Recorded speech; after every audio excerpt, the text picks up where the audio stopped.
Welcome to new TV Telugu. ఇప్పుడు AP top 10 చూద్దాం. చీరాల వాడరేవు నందు కోస్టల్ రెగ్యులేటర్ జోన్ పరిధిలో సముద్ర అలల రేఖకు 10 మీటర్ల దూరంలో ఐఆర్జీ ఫిషింగ్ కంపెనీ చేపట్టిన అక్రమ భవన నిర్మాణాన్ని పోలీసుల బందోబస్తుతో అధికారులు తొలగించారు.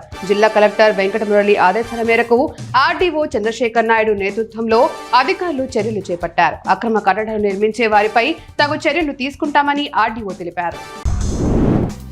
కోటలోని ఎంపీడీఓ కార్యాలయం ఆవరణలో మండల మహిళా సమైక్య ఆధ్వర్యంలో మెగా రుణమేళా నిర్వహించారు. ఈ కార్యక్రమంలో ఎమ్మెల్యే అమర్నాథ్ రెడ్డి పాల్గొన్నారు. ఆయన మాట్లాడుతూ కూటమి ప్రభుత్వం మహిళా సంక్షేమానికి అధిక ప్రాధాన్యత ఇస్తుందన్నారు. మహిళలు పారిశ్రామికవేత్తలుగా ఎదగాలని ఆశాభావం వ్యక్తం చేశారు. అనంతరం ఆయన 12.62 కోట్ల రూపాయల చెక్కులను పంపిణీ చేశారు. రైతులంతా సామూహికంగా ఎలుకల నివారణ చేపట్టాలని ఎమ్మెల్యే నల్లమిల్లి రామకృష్ణారెడ్డి అన్నారు. వ్యవసాయ శాఖ ఆధ్వర్యంలో నిర్వహించిన సామూహిక ఎలుకల నివారణ కార్యక్రమంలో ఎమ్మెల్యే పాల్గొన్నారు. ఈ సందర్భంగా రైతులకు ఎలుకల మందు పొట్లాలు పంపిణీ చేశారు. నిడదవోలు చర్చిపేటలో కేవీపీఎస్ ఆధ్వర్యంలో గో బ్యాక్ అమిత్ షా అంటూ నిరసన కార్యక్రమం చేపట్టారు. కేవీపీఎస్ జిల్లా నాయకుడు జువ్వల రాంబాబు మాట్లాడుతూ పార్లమెంట్లో భారత రాజ్యాంగ నిర్మాత డాక్టర్ బిఆర్ అంబేద్కర్ పట్ల అవమానకరంగా మాట్లాడిన కేంద్ర మంత్రి అమిత్ షాను తక్షణమే మంత్రి మండలి నుంచి తొలగించాలని ఆయన డిమాండ్ చేశారు.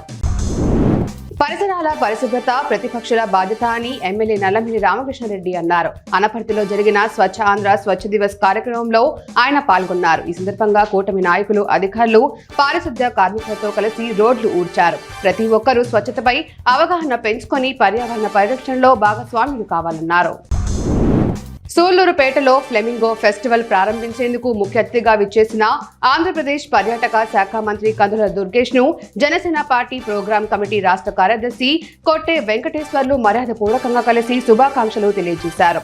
రాష్ట్ర ప్రభుత్వం ఎన్నో సంక్షేమ పథకాలు, పర్యాటక రంగంలో తనదైన శైలిలో అభివృద్ధి కార్యక్రమాలు చేస్తున్న మంత్రి కందుల దుర్గేష్ ను ఆయన అభినందించారు. నర్సీపట్నం మున్సిపల్ కమిషనర్ సురేంద్ర ఆధ్వర్యంలో స్వచ్ఛ ఆంధ్ర స్వచ్ఛ దివస్ కార్యక్రమం నిర్వహించారు. ఈ సందర్భంగా మున్సిపల్ ఉద్యోగులు సెంటర్లో మానవహారం ఏర్పాటు చేశారు. అనంతరం ఎన్టీఆర్ స్టేడియంలో జరిగిన కార్యక్రమంలో స్వచ్ఛత పరిశుభ్రత మీద ఉద్యోగుల చేత కమిషనర్ సురేంద్ర ప్రమాణం చేయించారు. పరిశుభ్రతలో మున్సిపాలిటీ అగ్రస్థానంలో నిలబడుతుందన్నారు. నాతవరం మండలం జిల్లేడుపూడి గ్రామంలో తీర్థ మహోత్సవం సందర్భంగా ముగ్గుల పోటీలను నిర్వహించారు.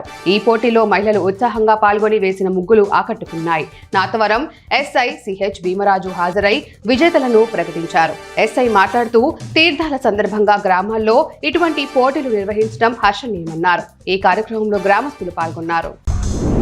తిరుమలలో వేకువజాము నుండి చిరు జల్లులతో కూడుకున్న వర్షం పడుతుంది. దీంతో పాటు పొగమంచు తిరుమల ప్రాంతం అంతటా కమ్మేసుకుంది. జీఎంసీ, వైకుంఠం శ్రీవారి ఆలయం, 4 మాడ వీధులు, ఘాట్ రోడ్డు తదితర ప్రాంతాలు పొగమంచుతో కమ్ముకుపోవడంతో భక్తులు వైకుంఠంలో విహరిస్తున్నట్లు భావిస్తున్నారు. అలాగే భక్తుల వద్ద ఉన్న సెల్ ఫోన్లతో ఫోటోలు దిగుతున్నారు. పొగమంచు వల్ల ఘాట్ రోడ్లలో వాహనదారులు ఇబ్బంది పడుతున్నారు. కోటవరట్ల మండలం చిన్న బొడ్డేపల్లిలో ఈ నెల 19వ తేదీ నుంచి రీసర్వే నిర్వహించినట్లు తహసీల్దార్ తిరుమల బాబు తెలిపారు. గ్రామంలో నిర్వహించే రీసర్వే గ్రామ సభకు సంబంధించి గ్రామస్తులు అవగాహన కల్పించేందుకు ర్యాలీ నిర్వహించారు. ప్రతి రైతు పాస్బుక్, ఫోన్ నెంబర్, ఫోటో తప్పనిసరిగా రెవెన్యూ సిబ్బందికి అందజేయాలన్నారు. దీర్ఘకాలికంగా ఇబ్బందులు పడుతున్న రైతుల సమస్యల పరిష్కారానికి ఈ సర్వే దోహదపడుతుందన్నారు.